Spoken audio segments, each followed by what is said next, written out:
We're doing the Easter eggs and predictions for Season 5, Episode 13 of Marvel's Agents of S.H.I.E.L.D. So beware spoilers not caught up. So the episode's title was called Precipria, and it's a reference to the ship that they're dealing with in the episode, but also a reference to 3 books about Newton laws of motion and law of universal gravitation. So pretty much a reference to how they found the ship because it was moving, and also a reference to the gravitonium itself. So yeah. And the very first thing I actually want to talk about in the episode is that the return of Werner von Strucker, who goes by the name Alex Braun. The last time we saw him he was presumed brain dead, and he was tortured by S.H.I.E.L.D. by putting him in the memory machine, so they could get information on what's called Gideon Malik, and they had to use Lincoln's powers and zap him and all that kind of stuff.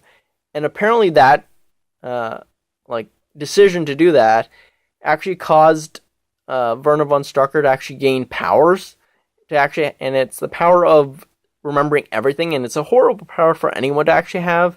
But the reason I'm bringing him up first is because someone pointed this out in a comment section in another video. But if you took the name out Werner von and the last name Braun, you actually get a real life person. And he was an aerospace engineer and space architect, and he was a part of the Operation Paperclip, which ties back into the S.H.I.E.L.D. side of the storyline, where they're trying to track down a guy named Getty. He was a cybertech scientist who was part of the Deathlock program. And he was put through the Operation Paperclip so to actually have an actual a second chance of life, because he was forced to do what he did for cybertech because his family was in danger. So yeah, but in this episode they were name dropped Ian Quinnigan and Raina, and a big one was the name drop of John Garrett, because Coulson, May and Daisy are trying to save Coulson's life, but Coulson has already accepted he doesn't want to live anymore. So he's accepted his fate, but he was saying that he doesn't want to be the next John Garrett, referring to how John Garrett actually was dying and had the Deathlock program in him and the whole Centipede program, so he doesn't want to end up like him. So he's basically accepted fate and all that kind of stuff, and so his storyline, their storyline with the whole Deathlock program and Getty and all that kind of stuff, we come in contact with this new character named Tony Kane, and it was revealed that Tony Kane was actually a friend of Mac from the S.H.I.E.L.D. Academy, and he actually reveals that there was a nickname that Mac went by at the Academy, and it was Mac Hammer, because he was a MC Hammer fan back in the day. And so S.H.I.E.L.D. decided to play off that throughout the whole entire episode and started calling giving MC Hammer references throughout the episode. But going back to Tony Kane, we find out that Tony Kane actually had different aliases, and only 2 names came to up as any reference I could find. The first one was William Pratt. William Pratt was actually Spike from Buffy the Vampire Slayer, and the other one was Marion Compretti. And Marion Compretti is a character from the movie Cobra. I've never seen Cobra, so I'm not exactly sure what it's about, but yeah, it's a reference to that. And I know it's a very, very, very, very, random reference, but there is a very, very, very, very, very, very small connection to what's happening in the episode. Fitz is trying to figure out the whole Fear Rift situation, and he refers to the Fear Rift as the Hoover Dam. And apparently, as the description of the Hoover Dam is that it's an arc gravity dam. So the word gravity ties back to the gravitonium, and all that kind of stuff. I know it's a very, very large stretch, but still, it's kind of funny in a way that it has some sort of connection to the whole gravitonium and all that kind of stuff. But yeah, and I appreciate when Shield is able to do this. And like I said, that we find out that Mac's nickname was Mac Hammer, but we also see a younger version of Mac in the Shield yearbook, Shield Academy yearbook, and surrounding his photo are people that actually work on the show. So like the visual effects, the makeup artists, costume designer, and all that kind of stuff. And I never really picked up on that. Someone else on Twitter did. So I don't know exactly who it was, so I can't really shout out the name. But yeah, someone actually found out or realized that those people are actually people that have worked on the show. And I appreciate when Shield does that, because they've done that in the past with the whole Wall of Valor in the framework and all that kind of stuff. So I appreciate when Shield does this. And I know a lot of people do not really like the character, but I've never actually had this feeling. I've actually kind of liked the character, and the character I'm talking about is when Fitz is getting mad at Deke, he actually refers to Deke as Scrappy Doo, and I know a lot of people hate Scrappy Doo for a reason of being so hyper, I believe, or something like that. But I've never actually hated the character. I've really enjoyed him. So yeah. And the only last two references that I could pick up on is that they have what's called Simmons. She was trying to calm down Fitz because he was getting mad at Deke, but she was saying that we both know how strange it is to be pulled into a strange world or something like that, referring to the Maveth and the framework. So yeah, and the only other reference is Mac referring to the LMDs as Hale's flying monkeys. So yeah.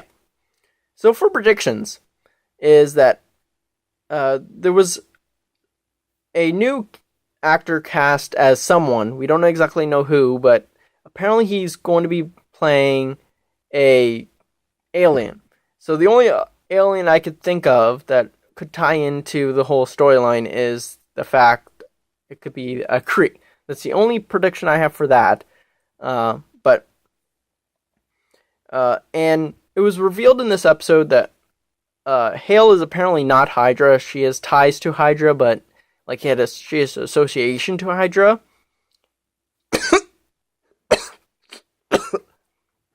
So it's possible that Hale is actually a Leviathan, because the last time we had Leviathan was in season 1 of Agent Carter, and Leviathan does have ties to Hydra because they were dealing with Dr. Faustus in that season, where he could actually mind control people, and Hydra actually got information on how to hypnotize or brainwash people and all that kind of stuff, and it was revealed to that. We were revealed to that in season 2 of Agents of S.H.I.E.L.D. So it's possible that Hale is Leviathan, but also has ties to Hydra. So it's possible. But I could be wrong. But that's the only prediction I have for Hale being not Hydra, because I cannot think of any other organization that could be tied to Hydra in any way. So yeah. But going back to the whole not being the next John Garrick, in the comics, I talked about this in a previous episode, I believe it was in season 4, the last time I talked about it. But in the comics, the character of Simmons does end up going into a coma and becoming the next Deathlock. So it's possible that they could be doing that's a similar storyline, but replacing Simmons with Coulson, and Coulson becomes the next Deathlock. I don't know if that they would do that, but is a possibility that would be interesting to see if they do that, but I'm not exactly sure. And I know it's a stretch or whatever, kinda, but since they're dealing with a lot of aliases with like Werner von Strucker goes by the name Alex Braun, Tony Kane goes by William Pratt and Marion Compretti. It's possible that when they name dropped Ian Quinn, and I'm pretty sure he's coming back. I'm not exactly sure when, but I could be wrong. But if and when he comes back, it would be cool if they actually referenced the comics, because as much as my knowledge goes by, there's a character called Simon Riker, and he was actually the responsible of for the Deathlock program in the comics. So it would be cool if the next time we see Ian Quinn, he actually is going by a new alias, and going by Simon Riker. It would be really cool. I would actually cool. It would be actually kind of cool if they actually honored the actual an actual comic book character without actually being the comic book character, if that makes sense. And the only other prediction I have is that I don't exactly know how the gravitonium works or whatever, but since they actually brought back the gravitonium from the future and put it in the Fear Rift, and now they're putting the gravitonium from the past in the Fear Rift.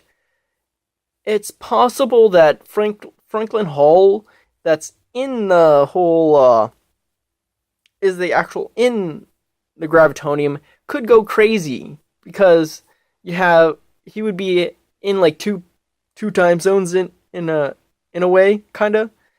Even though I don't exactly know how he is in the gravitonium in the first place. Like, I don't know how it works, like the time span. Like, he might not even notice that time is going by or passing by or whatever. But if he does, he could be going crazy, because he would have two different timelines or whatever in his brain or whatever. So it would be kind of cool if once we see Graviton appear, he actually is crazy because of that instance. But I know it's a stretch, but it would be fun. It would be kind of cool. But comment down below if I missed any Easter eggs or references. And what do you have for predictions? See ya.